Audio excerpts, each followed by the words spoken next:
So as you can see here, we have our breathing rate strain gauge circuit set up on our breadboard.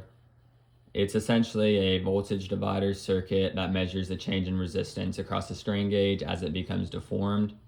So the green wire is our V out, which gets routed to the analog pin on our NRF52 microcontroller. Moving over to the firmware, we see that the default value of the strain gauge reads out to be about 500. This does fluctuate some due to noise on the analog pin.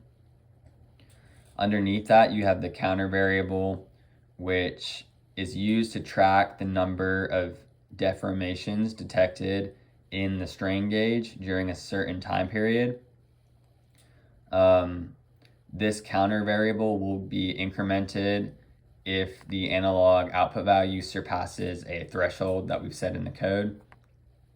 And then this counter variable is multiplied by a time constant to convert it into the correct units of breaths per minute, which is the final breathing rate value that we send over to the BLE connection to the mobile application.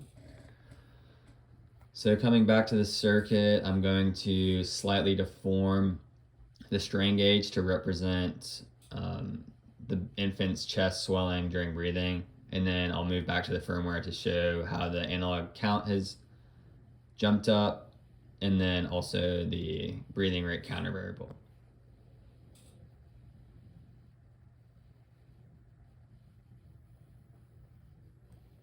So as you can see down here, that value jumped up to 531 and the count variable increased. So now I'm going to bend it another time.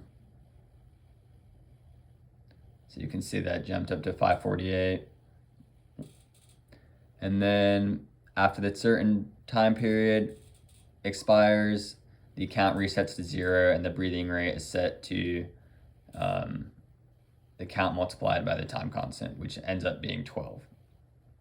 So that's how that works.